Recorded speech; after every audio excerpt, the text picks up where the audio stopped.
more, let's bring in House Intelligence Committee Chairman Rick Crawford. Chairman, thank you so much for joining us. You bet.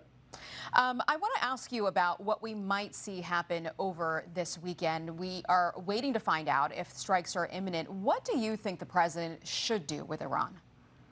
Well, I think he should finish the job, quite frankly. I think what we see here is he has given them tremendous leash, diplomatically speaking. And it's been met with complete disrespect. As you heard him say, he talks about nuclear disarmament, and then they come out and say, we never discussed nuclear disarmament. I believe that President Trump has given them every opportunity diplomatically to resolve this issue, and they refuse. So there's really nothing more to do. I think that the red lines have been crossed. He's given them every opportunity, and they're showing no willingness to do it. So I support the kinetic action that's being undertaken now. There's also this idea that potentially striking them hard in one big wave would do us better, especially because there's these reports out, I'm sure you've seen, of our defense missile capabilities, a shortage of those stockpiles when it comes to the THAADs and the Patriot missiles. This is a Wall Street Journal op-ed I want to read to you here. They write, if the U.S. really is running out of missiles and interceptors, that should be a 5-alarm fire. Mr. Trump should be calling on Congress to skip its recess and do something about it immediately. But if the missile gap is being floated for political purposes by officials who want Mr. Trump to stand down, then the president should banish those voices from the Situation Room. Are we looking at a missile shortage here, sir? Well, I think magazine depth is always a topic of conversation, whether it's ours or theirs, and that's fair. That's a fair subject to address. But I do think there are some folks that may raise this for political reasons as ammunition to essentially say we don't need to be involved in Iran. And the fact is that this has gone on for 47 plus years. It's time that it's resolved. Iran has used the Strait of Hormuz as leverage to be able to develop weapons of mass destruction. Potentially, we know they've developed ballistic missiles with a pretty extensive reach and range.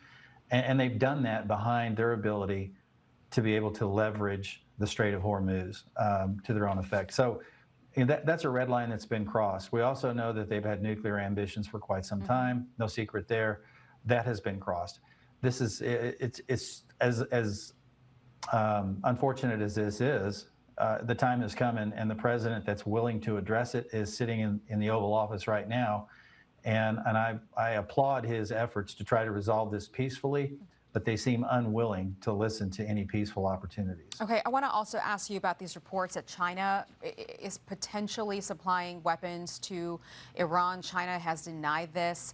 This is Treasury Secretary Scott Bessent this week, confident that China is not selling weapons to Iran. But here's what he said about what would happen if they were. Watch.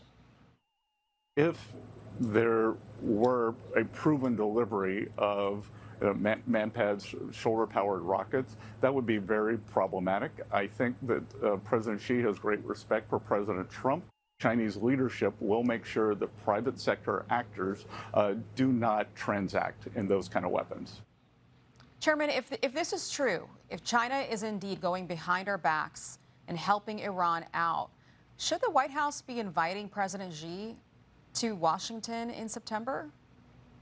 That's a question that's probably better directed to Secretary Rubio and the president himself. But I will say this, that China has an extensive network to be able to distribute weapons to various countries. And so it's quite possible that Chinese originating weapons could find their way into Iran.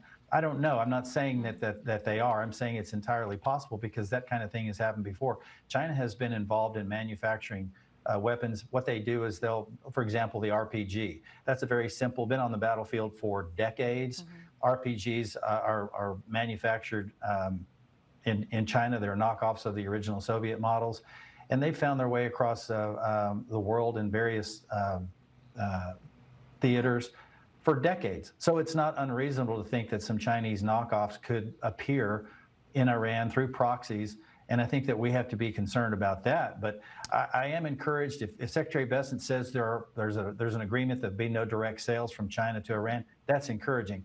But we do need to make sure that there's no back channel movement there as well. If we do discover that this is true and it comes out that this is what they're doing, how would you respond? Well, I mean, I'm not going to speculate on hypotheticals what the response would be, but certainly the point that you raised about is it appropriate for us to be meeting with the Chinese if they are in fact arming our adversary in the Middle East, I would bring that question up. I think that we want to make sure that we're engaging with the Chinese in good faith and they're engaging in good faith with us. And I'm not sure that's going to be the case if they are working around finding backdoor ways to support Iran. Especially if it's putting our service members at risk. That Absolutely. would be quite a problem. Chairman, thank you so much for joining us. Have a great weekend. You bet. Thank you. So the father